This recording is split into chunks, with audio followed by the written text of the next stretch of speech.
네, 문관현의 통일열차 시간입니다. 앞서 보신 듯이 6.15 남북정상회담의 산파 역할을 맡았던 이희호 여사가 나흘간의 북한 방문을 마치고 돌아왔습니다. 기대를 모았던 김정은 위원장과의 만남은 불발됐는데요. 네, 이 내용을 포함해서 한 주간 남북한 이슈에 대해서 문관현 외교안보 전문기자와 이야기 나눠보겠습니다. 어서 오세요. 네, 안녕하십니까. 네, 이희호 여사가 방문을 마치고 오늘 돌아왔습니다. 돌아온 소감을 밝히는 기자회견을 가졌었는데요. 그 장면부터 보시고 질문을 이어가겠습니다.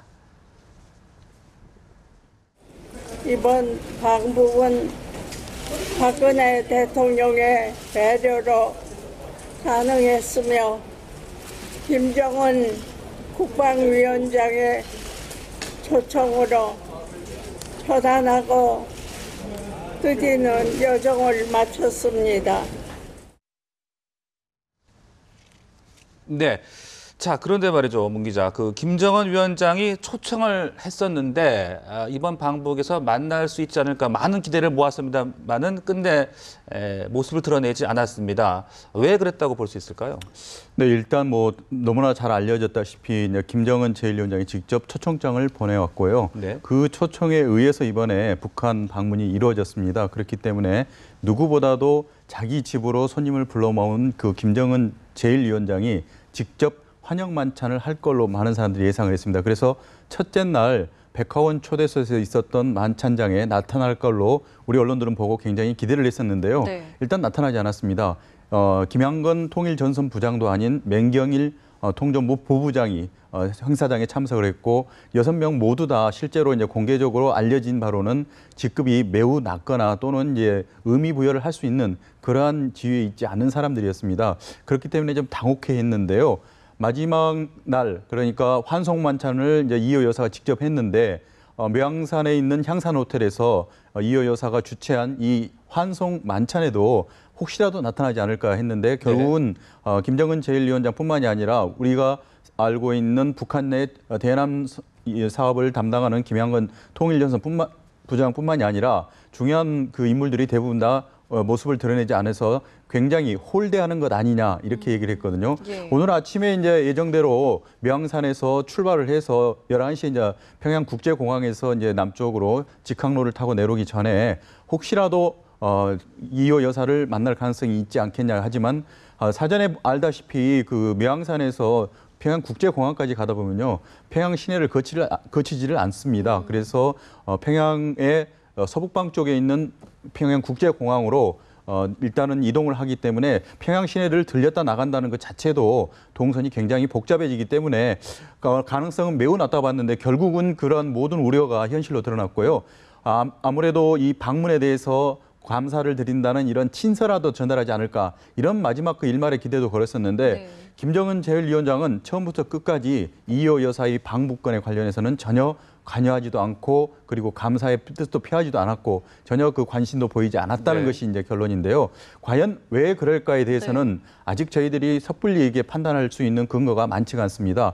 일단 많은 전문가들은 그 남북 관계가 현재 굉장히 경색이 돼 있고 일단 이희호 여사를 만났을 때 어떤 말을 해야 될지에 대해서 일단 풀어나갈 수 있는 그런 말도 없을 정도로 남북관계가 지금 나쁜 상태에서 굳이 이 여사를 만나서 남북관계에 대해서 발언을 할 경우에 그 발언 자체에 대해서 여러 가지 해석이 가능하다면은 본인의 의도하고는 무관한 결과가 나올 수 있다 이렇게 판단을 한 것이 아닌가 이렇게 보고 있습니다. 네, 자 여기서 이희호 여사의 동선을 좀 짚어보겠습니다. 고아원도 갔고요, 양로원도 갔고요, 평양 산원도 갔고, 자 이 모든 곳들이 이제 김정은과 좀 인연이 깊은 곳이다라고 저희가 알고 있는데 어떤 의미들이 담겨 있을까요? 네, 맞습니다. 그 3박 4일 어떻게 보면 짧다면 짧고 길다면 길 수 있지만 매우 의미 있는 여정들로 짰습니다. 그러니까 평양 산원을 제일 먼저 방문을 했었는데요.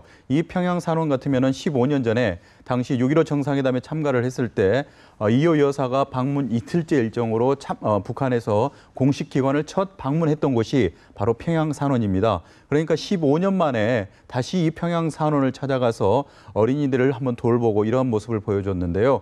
그 이후에도 역시 애육원, 육아원 그러니까 북한에서는 이제 고아원을 갖다 이런 식으로 표현을 하는데요. 우리하고는 좀 다른 식의 표현이지만 낯설지만 일단 그 북한에 있는 평양 시내에 있는 애유공과 육아원 같은 경우에는 김정은 제1위원장이 직접 지시를 했습니다. 그래서 건물을 다시 짓고 증축을 하고 관리를 더 강화라 해서 지난해 10월 달에 다시 이제 새로운 모습으로 이제 재단장을 해서 공개가 됐었는데요. 이 올해 같은 경우 김정은 제1위원장이 가장 올해 첫날 1월 1일 날 행보가 매우 중요한데 신년사를 발표한 이후에 제일 먼저 방문한 곳이 바로 이 고아원이었습니다. 예. 그러니까 김정은 제1위원장이 취임 이후에 굉장히 친서민적인 여러 가지 어버이 같은 이미지를 구축하기 위해서 가장 역점적으로 관리를 하고 관심을 가지고 또 방문을 하는 곳이 바로 평양 육아원 애육원입니다. 네. 아울러서 또 양로원도 마찬가지인데요. 이 양로원에 대해서도 김정은 제1위원장이 지시를 해서 바로 이번 달 2일 날 완공을 했습니다. 그래서 김여정 이 여동생과 함께 직접 방문을 했기 때문에 김정은 위원장의 동선 최근 들어서 지난해부터 최근까지의 동선에 모두 다 관련된 부분들에 지금 이효 여사가 방문을 했습니다. 네. 심지어는 그 묘양산을 방문할 때도 최근 그 보도에 따르면은 김정은의 전용 활주로가 묘양산에 가까운 곳에 일단은 설치가 됐다. 이런 보도가 나왔었기 때문에 이효 여사의 이 3박 4일 일정 동안 김정은 위원장의 개인적인 현지 시찰과 여기 공개 활동과 모두 다 연관이 되는 이런 그 여정들이 많이 있었고 묘양산 같은 경우에는 본인의 직접 전용 활주로를 통해서 전용기를 타고 묘양산을 방문해서 이효 여사를 좀 좋은 관광 명승지로 안내하는 모습을 보여주지 않을까 이렇게 다 기대를 모았었는데요.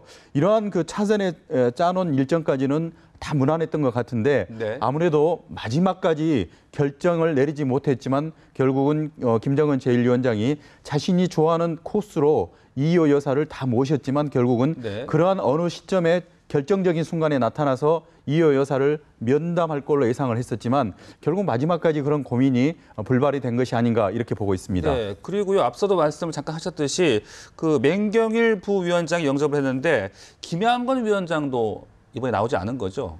네, 맞습니다. 이제 네. 김양건 그 통일전선부장 그러니까 아태평화위원회 위원장입니다. 이번 그 방문권은 기관 대 기관으로 이루어졌는데요. 북한에서는 아태평화위원회 그리고 남측에서는 김대중 평화센터 이 두 기관 간에 서로 간의 합의에 의해서 일정이 잡혔고 그에 따른 실무 준비 작업이 다 끝난 이후에 이효 여사 방북이 이루어졌습니다. 그러니까 첫날 환영 만찬을 할 경우에 아태평화위원회 위원장인 김양건 위원장이 직접 나와야 될 걸로 많은 사람들이 예측을 했지만 네. 부위원장인 맹경일 부부장이 나왔습니다.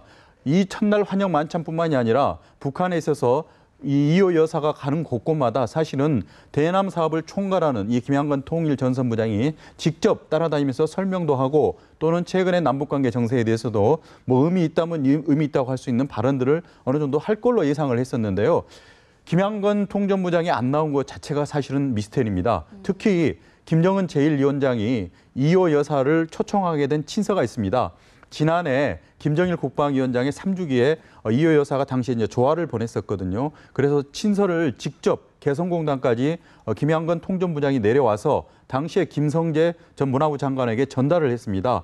그 친서 안에 좋은 계절에 평양을 한번 방문을 하셔가지고 쉬었다 가시라는 내용이 있어서 이 방문이 이루어졌으니까 어떻게 보면 이번 방문에 첫 실마리를 푼 것이 김양건 통일전선부장이거든요. 네. 그런 장본인이 결국은 코빼기도 내비치지 않았다는 것은 아무래도 우리 측에서는 그 이해할 수 없는, 납득할 수 없는 그러한 일들이 북측에서는 벌어졌고 그 결과 결국은 뭐 김정은 제1위원장도 마찬가지지만 이 일을 갖다가 추진했던 당사자인 김양건 통전부장 역시도 모습을 드러내지 않은 것 이렇게 볼 수가 있겠습니다. 네. 자, 그리고 애초에 북한을 방문하기에 앞서서 어떤 비행기를 이용할 것이냐에 대한 얘기도 참 많았는데 결국에는 이스타 항공을 선택을 했죠. 여기에 대한 배경과 의미를 좀 짚어주세요. 네, 처음에는 이제 올해 그 이효 여사가 1922년생, 그러니까 우리 나이로도 뭐 93살, 굉장히 고령이시니까 예. 편하게 육로를 통해서 평양을 방문하는 게 맞다고 이제 해서 일이 추진이 됐었는데요.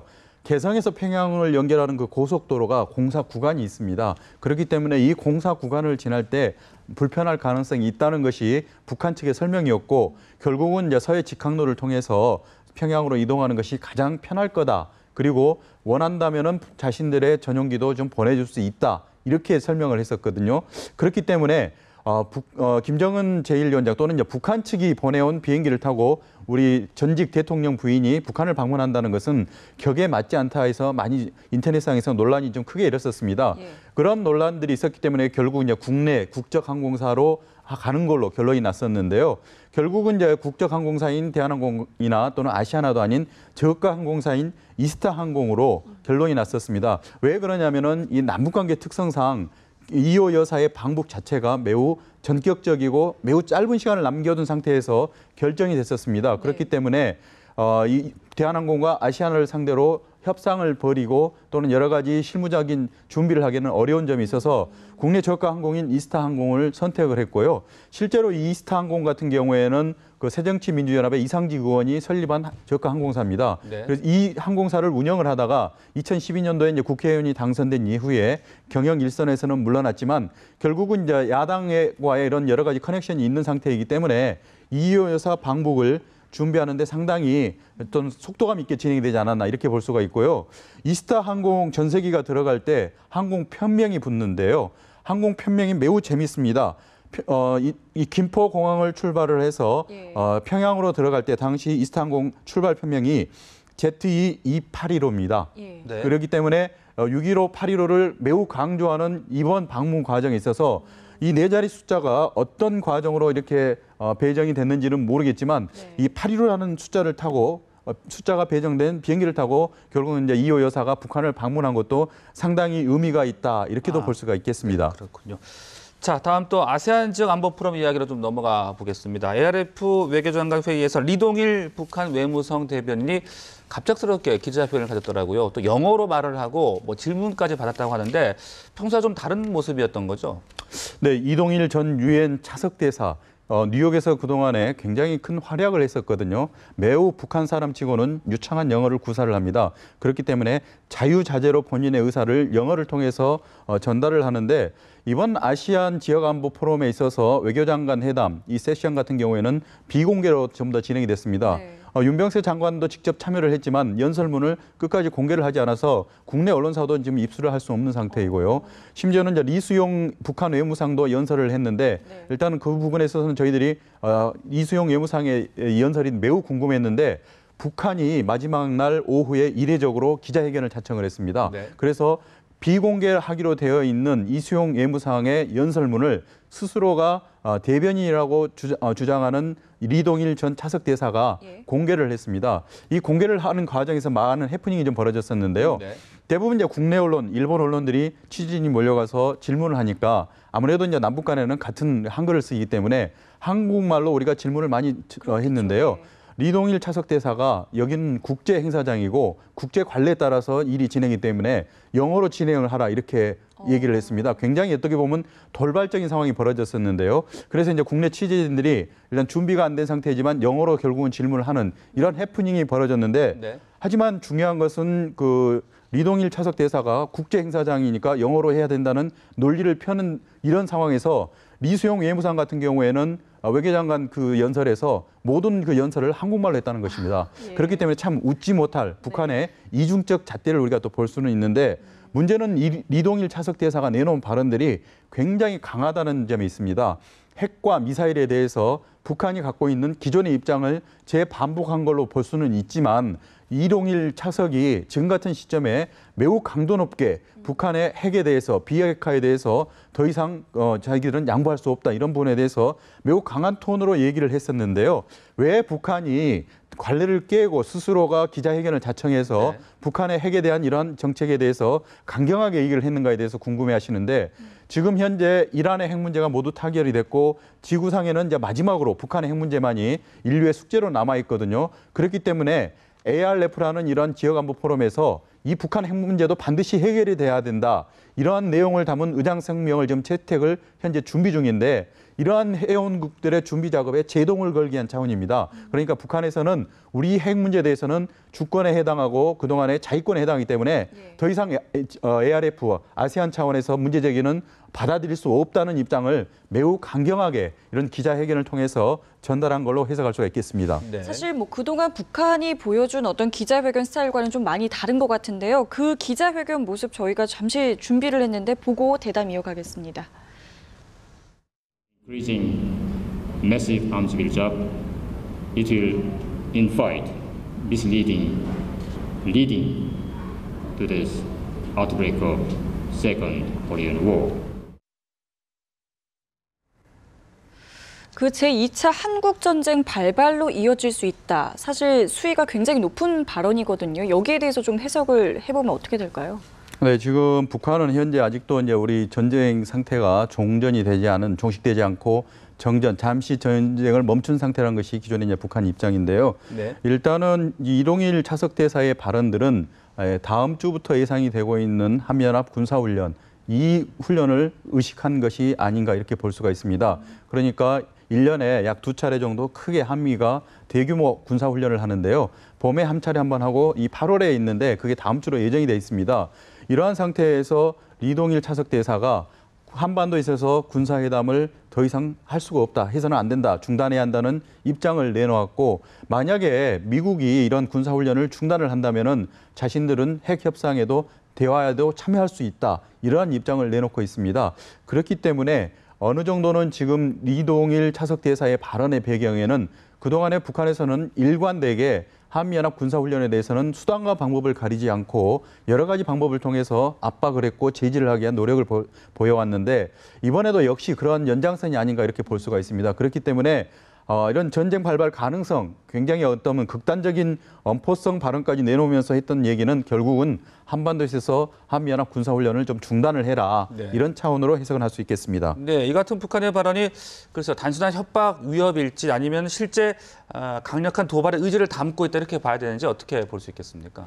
네, 이번 같은 경우에는 그 다음에 4차 핵실험 가능성, 그리고 미사일 발사를 한 데서 자신들의 자주적인 권리, 여러 가지 그런 그 대외적인 명분까지 내세웠기 때문에 네. 일단은 그 북한의 무력 도발 가능성은 많은 사람들이 가능성은 현재는 열어놓고 있습니다. 하지만 그 시기를 놓고 언제 그 타이밍을 선택할지에는 그건 북한이 전적으로 판단할 문제인데, 많은 사람들이 현재 올해 10월 달에 노동당 창건 70주년 기념일을 이제 주목을 하고 있는데요. 네. 이러한 그 70주년 기념일을 전후해서 북한에서 본인들의 정치적인 그런 선전 효과를 극대화하는 차원에서 무력 도발을 감행할 가능성이 있다, 이렇게 보고 있는데, 그게 핵이 될지 미사일 발사가 될지에 대해서는 아직까지는 알 수 없지만, 일단은 서해 동창리에 있는 미사일 발사대, 기존의 것보다는 약 17m가 높아진 더 멀리 사거리를 보낼 수 있는 이러한 그 위성 발사대를 현재 완공을 최근에 했고요. 아울러서 북한에서 핵실험 가능성도 현재 계속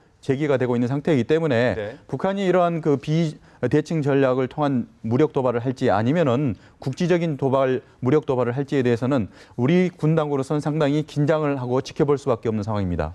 네, 그리고 다음 내용도 좀 짚어보겠습니다. 북한이 표준시를 30분을 늦춘다고 했습니다. 그러니까 쉽게 얘기해서 이제 남과 북의 시차가 이제 30분이 생기는 셈인 거잖아요. 이렇게 하려는 의도, 여기에 대해서도 좀 짚어봐야 될 것 같습니다. 네, 지금 그 우리 시각과 예. 그다음에 이제 북한의 시각은 네, 그 127.5도, 그러니까 현재 한반도 이 지도를 보면은요, 정중앙을 통과하는 선이 있습니다. 이 선에 맞추어진 그 선에 따라서 시간이 결정이 되기 때문에 남북은 공이 같을 수밖에 없는 상태이거든요. 네. 그렇기 때문에 그동안에는 이 남북은 같은 시간대 안에 살고 있다는 생각을 해왔었는데, 네.